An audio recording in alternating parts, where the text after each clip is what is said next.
하나님께 영광의 박수 올립니다. 감사합니다. 우리 함께 인사 나누십시다. 하나님은 당신을 사랑하십니다. 아멘.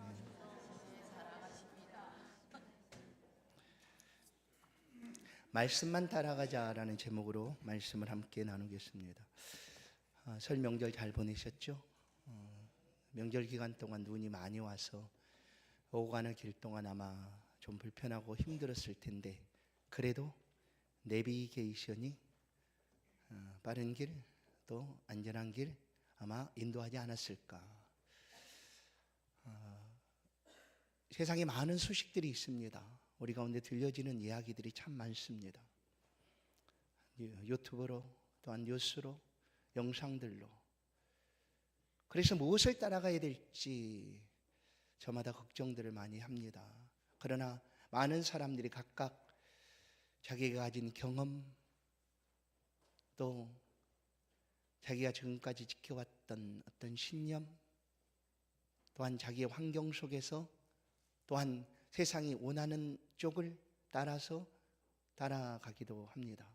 저마다 각각 선택하고 그 길들을 따라가게 됩니다. 무엇이 옳은가, 무엇이 그른가 말하는 것이 아닙니다. 우리의 인생 가운데 우리가 따라가야 될 것이 과연 있다면, 길을 찾을 때 내비게이션이 보여주듯 우리의 인생일을 보여줄 수 있는 내비게이션이 있다면, 그것이 있다면 얼마나 좋을까. 그런데 오늘 성경은 우리의 인생길의 내비게이션 같은 하나님이 인도하시는 길이 있다라고 말씀을 하는데, 그것이 바로 말씀입니다. 아브라함도 갈 바를 알지 못하고 이 말씀을 따라서 걸었습니다. 그리고 믿음의 조상이라 칭함을 받았죠. 모세도 그 많은 이스라엘 백성들이 이끌고 오직 하나님의 말씀만을 따라서 홍해를 건너고 가나안 앞으로 나아갑니다. 수많은 주의 제자들도 똑같습니다. 하나님 말씀을 따라서 나아갔습니다. 그들이 따라간 그 길은 말씀의 길이었고, 그들의 인생 가운데 하나님의 베풀어 주시는 완전하고 아름다운 복된 길이었다라는 사실을 우리는 말씀을 통하여 알 수가 있습니다. 오늘 말씀을 듣는 저와 여러분, 우리가 따라가야 될 말씀이 무엇일까? 어떻게 그 말씀들을 따라가야 하는가? 함께 나눠보며 큰 은혜가 저와 여러분에 있기를 간절히 소원합니다. 오늘 본문을 보시면 요한복음 1장 1절 말씀, 태초에 말씀이 계시니라, 이 말씀이 하나님과 함께 계셨으니 이 말씀은 하나님이시다라는 말씀을 기록하고 있습니다.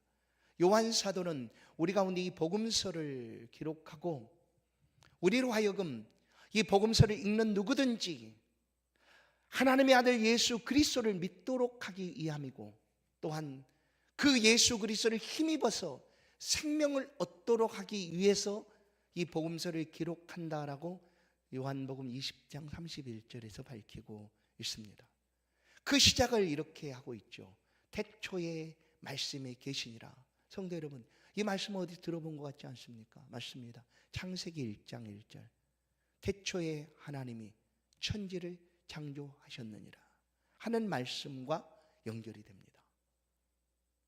왜냐하면 요한 사도는 자신의 복음서를 통하여 예수 그리스도를 우리 가운데 알려주기를 원합니다. 그리고 그 예수 그리스도가 어떤 분인가를 우리 가운데 이렇게 표현하고 있는 것이죠. 다시 한번 보십시다. 요한복음 1장 1절과 창세기 1장 1절은 연결되어 있습니다. 요한복음 1장 1절 태초에 말씀이 계시니라 하고 말씀이 1절에 3번을 등장합니다. 우리 성경 나나조를 보면 이 말씀을 가리켜서 로고스다라고 기록을 하고 있습니다. 이 말씀은 로고스입니다. 곧 하나님이죠. 하나님이신 예수 그리스도이다라는 것을 요한은 우리 가운데 들려주고 있는 것입니다. 그래서 창세기 1장과 요한복음 1장 1절을 연결시켜서 예수 그리스도가 누구신가를 우리 가운데 말씀하고 있습니다. 예수 그리스도는 태초 이전에, 모든 만물이 창조되기 이전에 그분은 하나님이셨다라는 거예요. 그리고 그분을 통하여, 예수 그리스도를 통하여, 말씀이신 예수 그리스도를 통하여 이 세상이 창조되었다라는 것을 확실하게 들려주고자 오늘 이 말씀을 기록하고 있는 것입니다. 예수 그리스도는 하나님이셨습니다. 빌립보서 3장 14절에 보면, 빌립보서 2장 6절을 보면 그는 근본 하나님의 본체시나 하나님과 동등될 것을 취할 것으로 여기지 아니하시고 오히려 자기를 비워 종의 형체를 가지사 사람들과 같이 되셨고 하나님과 본체다, 하나님이시다라는 얘기죠. 그런데 그 하나님이신 예수 그리스도께서 우리 가운데 오셨다라는 것을 요한은 복음서를 통하여 들려줍니다. 우리가 믿는 기독교는 아주 독특한 특성이 있습니다. 세상의 어떤 이방 종교와 달리 기독교는 아무런 모양이나 형상이 없습니다. 그냥 믿으라는 거죠. 아무것도 없는데 믿으라라는 얘기예요. 모양과 형상, 이 모든 것들은 우상으로 여겨지고, 왜냐하면 하나님이 그렇게 생기지 않았고 하나님은 그런 모양과 형상을 갖지 않았기 때문에 그 모든 것들은 우상이 될 수밖에 없습니다. 그래서 기독교는 아무런 모양과 형상이 없습니다. 그러니까 믿는다는 것이 참 어려운 거죠. 뭔가 좀 보이는, 눈에 보이는 것 같은 확실한 뭔가가 있다고 하면 그것을 더 보고 쉽게 믿음을 가질 수 있겠지만 기독교는 그런 게 없어요. 오직 말씀뿐입니다. 믿습니까? 오직 하나님의 말씀 외에는 없어요. 말씀. 이 하나님의 말씀이 우리의 믿음입니다. 그래서 1517년 종교개혁을 일으켰던 루터도 다시 새롭게 성경으로 돌아가자라는 기치를 들고 종교개혁을 합니다. 그때 주창했던, 내걸었던 것이 오직 말씀이죠. 오직 성경, 오직 은혜, 오직 하나님의 영광, 이것이었습니다. 말씀입니다. 그래서 우리의 믿음 안에는 어떤 것이 보여지지 않아요. 볼 수 있는 것이 없어요. 그러나 우리 눈앞에 하나님의 말씀이 있다라는 거예요. 요한은 이 말씀이 태초로부터 계셨는데 그 말씀이 예수 그리스도시다, 그분은 하나님이시다라고 알려주고, 그 다음에 요한복음 1장 14절에서 말씀이 육신이 되어 우리 가운데 거하시매 하고 예수 그리스도께서 우리 가운데 오신 하나님이시다라고 들려주고 있습니다. 요한복음 1장 14절에 보여, 말씀이 육신이 되어 우리 가운데 거하시매 우리가 그의 영광을 보니 아버지의 독생자의 영광이요 은혜와 진리가 충만하더라. 예수 그리스도를 보면 그 안에 하나님이 계시다, 하나님을 볼 수 있다라는 거죠. 요한은 그렇게 보았습니다. 말씀으로 계셨던 하나님, 그 하나님께서 예수 그리스도의 모습으로 육신의 옷을 입고 오신 분이 바로 예수 그리스도신데 그분이 바로 하나님이셨다. 그래서 예수님의 성육신, 곧 우리 가운데 오신 하나님이십니다. 요한은 그것을 우리 가운데 말씀해 줍니다. 사랑하는 성도 여러분, 예수님께서 제자들과 함께 말씀을 전하실 때 제자들은 그 말씀을 들었습니다. 그리고 듣고도 예수님께 요청을 합니다. 우리에게 아버지를 좀 보여줄 수 없습니까? 하늘나라의 말씀만 들려주고 있는데 우리 가운데 그 하나님 아버지를 보여주실 수 없습니까? 라고 한 제자가 예수님께 요청을 합니다. 요한복음 14장 8절, 빌립이 이르되 주여 아버지를 우리에게 보여주옵소서, 그리하면 족하겠나이다. 우리도 보고 싶지 않습니까? 하나님 좀 보여주십시오 하고 구할 수 있습니다. 그런데 그때 예수께서 이르시되 빌립아, 내가 이렇게 오래 너희와 함께 있으되 내가 나를 알지 못하느냐? 나를 본 자는 아버지를 보았거늘 어찌하여 아버지를 보이라 하느냐? 예수님 자신이 하나님이셨습니다. 나를 본 자는 아버지를 보았는데 어찌하여 또 아버지를 보라고 보이라고 말하느냐? 예수님은 말씀이 육신이 되어 오신 하나님이셨다라는 것을 요한복음을 통하여 우리 가운데 들려줍니다. 그 예수 그리스도 안에, 말씀 안에 생명이 있습니다. 1장 4절을 보십시오. 그 안에 생명이 있었으니 이 생명은 사람들의 빛이다. 말씀이 우리의 생명입니다. 여러분, 우리가 육신의 양식을 먹는 이유는 뭡니까? 우리 생명을 유지하기 위함 아닙니까? 오랫동안 굶주리면 어떻게 될까요? 우리 몸이 견디지를 못하고 그냥 죽습니다. 육신의 생명이 죽을 수밖에 없어요. 어느 날 예수님께서 광야로 나가십니다. 그것은 사단에게 시험을 받기 위하여 광야로 나가셔서 40일 동안 굶주리셨습니다. 40일 동안 아무것도 먹지 않았으니 그 육신의 모습이 얼마나 배고프셨을까. 그것을 즉시 사단이 알고 예수님께 찾아옵니다. 많이 배고프지. 그러면 너 하나님의 아들 아니야.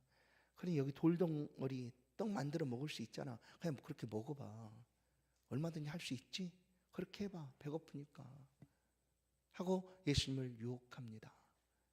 그러나 예수님은 이 사단의 시험을 이렇게 물리치십니다. 마태복음 4장 4절, 예수께서 대답하여 이르시되 기록되었으되 사람이 떡으로만 살 것이 아니요. 보십시오, 성도 여러분, 이 말씀을 들으십시오. 우리는 떡으로만 사는 사람이 아닙니다.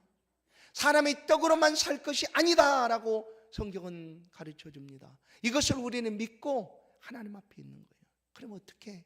사람이 떡으로만 살 것이 아니요, 하나님의 입으로 나오는 모든 말씀으로 살 것이다 라고 얘기합니다. 하나님의 입에서 나오는 모든 말씀입니다. 하나님의 말씀으로 사는 거예요. 우리가 사는 것은 육신의 음식을 먹어서 지금 살아있다라고 말할 수 있겠지만 그것만이 아니다라는 거예요. 예수가 없으면 생명이 없다. 그래서 성경은 죽은 자는 죽은 자로 장사케 하고 하는 말씀을 하시는 거예요. 예수 그리스도를 믿는 하나님의 백성들이 육신의 시간이 되어서 죽음을 맞이하면 그것을 죽음이라 말하지 않고 잔다라고 하는 이유가 바로 그것입니다. 우리는 육신의 생명이 끝났다고 해서 죽는 것이 아니라 우리 영이 죽으면 죽는 것이에요. 영. 그러나 영은 죽지 않습니다. 영은 죽지 않아요. 그러나 이 영의 생명이 누구에게 있느냐? 하나님의 말씀을 믿고 그 믿음으로 살아가고 있는 사람에게 이 생명이 있다라고 말씀하고 있는 거예요. 오늘 1장 4절 말씀, 그 안에 생명이 있었으니. 바로 이 말씀을 기록한 요한 사도는 서신서를 기록합니다. 요한 1서, 2서, 3서를 기록하죠. 요한 1서 5장 12절을 보시면, 또 증거는 이것이니 하나님이 우리에게 영생을 주신 것과 이 생명이 그의 아들 안에 있는 그것이니라. 우리가 믿는 것이에요. 이게 그 생명이 다른 곳에 있지 않고 아들 예수 그리스도 안에 생명이 있다라고 하는 것을 우리가 믿는다라는 거예요. 그래서 아들이 있는 자에게는 생명이 있고 하나님의 아들이 없는 자에게는 생명이 없느니라라는 거예요. 그래서 죽었다라고 얘기하는 거예요. 육은 살아있으되 하나님의 아들이 없으면 죽었다라고 성경은 말하고 있다. 성도 여러분, 말씀은 생명입니다. 우리의 생명입니다. 우리 육적인 양식을 먹듯 이 말씀을 우리가 먹어야 합니다. 그냥 한 주간 하나님 앞에 예배하지 않는다고 문제가 될 것 있겠어? 그럴 수 있어요. 괜찮아요. 한 주간 예배 안 드린다고 우리가 죽는 것 아니에요. 그러나 이것이 계속되고 우리 안에서 하나님의 말씀이 들려지지 아니하면 우리는 죽습니다. 우리 영이 죽습니다. 그래서 말씀하심을 들어도 깨닫지를 못합니다. 왜냐하면 이 말씀은 생명이기 때문입니다. 사랑하는 성도 여러분, 오직 말씀만이 진리입니다. 성도 여러분, 세상의 모든 것들이 달라지고 변합니다. 그러나 변하지 않고 영원토록 어제나 오늘이나 동일한 하나님처럼 이 말씀 또한 변하지 않는 진리로 우리 가운데 있습니다. 시대가 달라져도 주 예수를 믿으라, 그리하면 너와 내 집이 구원을 얻으리라 하시는 이 하나님의 말씀은 변함이 없습니다. 예수를 믿으면 생명이 있고 구원을 얻지만 시대가 달라져서 달라진 것이 아니라 그때도 예수를 믿지 못하면 구원이 없다라는 말씀이죠. 그래서 오직 말씀만이 진리입니다. 요한복음 17장 17절 그들을 진리로 거룩하게 하옵소서. 아버지의 말씀은 진리니이다. 아멘. 아버지의 말씀, 하나님의 말씀은 우리 가운데 변함없는 진리입니다. 우리가 이 말씀을 믿기 때문에 표대가 되시는 예수 그리스도를 향하여 부름의 상을 붙잡고 달려가는 삶을 살아가는 것입니다. 사랑하는 성도 여러분, 하나님의 말씀만 따라가십시다. 말씀만. 다른 것 따라가면 낙심할 수 있고요, 실패할 수 있고요, 좌절할 수밖에 없습니다. 그러나 말씀을 따라가면 그 인생은 얼마나 복된가. 오늘 말씀이 우리 가운데 들려주고 있습니다. 예수님의 제자들은 오직 주의 말씀만을 따라갔습니다. 부름받는 순간부터 시작하여 하나님의 말씀만을 그들은 따라갔습니다. 어느 날 예수님이 갈릴리 바닷가를 지나가시다가 제자들을 부르시기 위하여 어느 배에 오르셨습니다. 많은 군중들을 향하여 배 위에서 말씀을 전하시다가 그 배의 주인에게 말합니다. 깊은 데로 가서 그물을 내려보시오. 그러자 그 배의 주인은 베드로였는데 베드로가 이 얘기를 듣고 무슨 말씀하세요? 지금은 고기를 잡을 수 있는 그런 시간이 아니에요. 날이 밝았으니 고기가 그런 곳에 있지도 않아요 하고 자신의 오래된 경험들을 가지고 듣지 않을 수도 있었어요. 그런데 베드로는 모든 것을 내려놓고 오직 주의 말씀만을 붙잡습니다. 누가복음 5장 5절 시몬이 대답하여 이르되 선생님 우리들이 밤이 새도록 수고하였으되 잡은 것이 없지만은 말씀에 의지하여 내가 그물을 내리리이다. 말씀에 의지하여 내가 그물을 내리겠습니다. 내가 오직 주의 말씀만을 따르겠습니다. 내가 가진 경험, 지식, 내가 알고 있는 그 어떤 것들도 이 말씀보다 위에 둘 수 없으니 오직 주의 말씀만을 내가 따르겠습니다. 사랑하는 성도 여러분, 요즘 세상에 들려지는 소식이 너무나 많습니다. 이것이 옳으냐 저것이 옳으냐. 많은 사람들이 갈등하기도 하고 가까운 사람들끼리 다투기도 하고. 그러나 하나님 말씀을 따라가십시오. 하나님의 말씀을 따르면 온전한 사람이 되고 그 사람이 걸어가는 자리에는 하나님의 선하심이 함께 나타나게 될 것입니다. 그렇게 세상이 달라지고 변화되는 것 아니겠습니까? 하나님 말씀만을 따라가십시다. 이 말씀이 우리의 가는 길에 빛이 되고 등불이 되어 줍니다. 칠흑 같은 어두운 밤을 지나는 배들은 높은 곳에서 비춰지는 등대의 불빛을 보고 항로를 정하고 거친 파도를 피하고 암초도 피하고 그 길을 지나가게 됩니다. 우리 인생길에 무엇을 따라가야 할까요? 이 세상이 원하는 것들, 세상이 따르는 길을, 아니면 내가 가졌던 지식이나 경험들, 내 환경에서 이것이 좋겠다라고 여겨지는 것들 아닙니다. 하나님의 말씀만이 우리의 빛이 됩니다. 등불이 됩니다. 시편 119편 105절 주의 말씀은 내 발이 등이요 내 길에 빛입니다 라고 얘기합니다. 여호수아는 어느 날 모세가 죽게 되고 그의 후계자로 선택이 됩니다. 여러분, 200만이나 되는 이스라엘 백성들이 이끌어가야 되는 지도자, 그것도 지팡이 하나를 들고 홍해를 가르고 반석에서 물을 내고 하늘에서 만나를 내리고 메추라기 떼를 이끌었던 그 모세와 같은 자리에 선다는 것이 얼마나 큰 부담이었어요. 부담 정도가 아니라 매일매일 감당할 수 없는 무게로 여호수아에게 다가왔을 것입니다. 이것을 하나님이 아셨습니다. 그리고 하나님이 여호수아에게 말씀합니다. 괜찮아, 할 수 있어. 어떻게? 여호수아 1장 7절부터 9절을 보면 내게 명령한 그 율법의 말씀을 지켜 행하면, 그 말씀을 지켜 행하면, 율법책이 내 입에서 떠나지 말게 하고 주야로 그것을 묵상하면 내가 가는 길이 평탄하게 될 것이고 내가 형통하게 될 것이다 라고 말씀합니다. 여호수아가 이 말씀을 붙잡은 거예요. 하나님의 말씀을 곁에 두고 묵상하고 주야로 묵상하고 그 말씀을 따라 지켜 살아가는 길에 하나님이 여호수아를 통하여 형통하고 평탄한 길을 허락해 주셨다라는 사실입니다. 사무엘, 선지자 사무엘을 알지 않습니까? 사무엘 또한 어려서부터 그는 성전에서 살았습니다. 솔로몬 성전이 지어지기 전이니까 회막이라고 할 수 있는 그런 곳에서 제사장이 있는 그 곳에서 살았습니다. 그런데 그때는 엘리라는 제사장을 하고 있었을 때였습니다. 근데 사무엘상 3장 1절에 보면 말씀이 희귀하였다. 말씀이 잘 들려지지 않아요. 왜냐하면 그때는 하나님께서 이 말씀을 통하여 제사장이나 선지자들을 통하여 통치하고 계시던 때였습니다. 그래 하나님 말씀이 선지자들에게 또는 하나님의 사람들에게 들려져야 하는데 엘리 제사장 때에 이 말씀이 들려지지가 않았어요. 아니 엘리 제사장이 그 말씀을 듣지를 못한 거예요. 하나님의 말씀하셔도 그의 영의 민감함이 사라져서 더 이상 듣지를 못하고 있었다. 이상도 나타나지 않고 있을 그때에 그 성전에 있던 그 어린 사무엘에게 하나님이 찾아오십니다.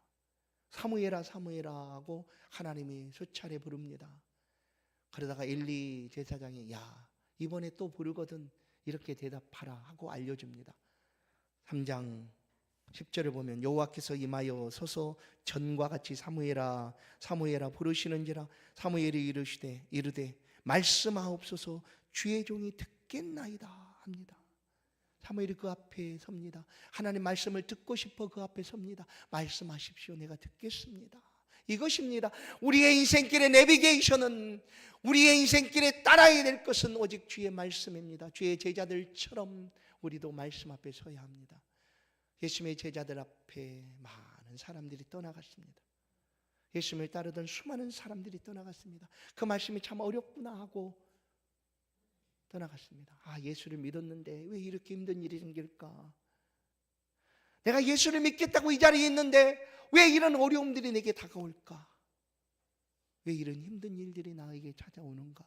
하고 낙심하고 떠나가는 듯 사람들이 다 떠나갔어요. 그때 예수님께서 제자들에게 묻습니다. 너희도 가려느냐?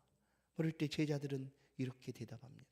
요한복음 6장 68절 시몬 베드로가 대답하되 주여 영생의 말씀이 주께 있사오니 우리가 누구에게로 가오리까? 영생의 말씀이 주님께 있는데 생명이 주님이신데 내가 어디로 가겠습니까? 우리가 어디로 가겠습니까? 하는 거예요. 사랑하는 성도 여러분, 말씀만 따라가십시다. 우리의 삶의 복된 인생은 이 말씀을 따를 때 주어지는 은혜인 줄로 믿습니다.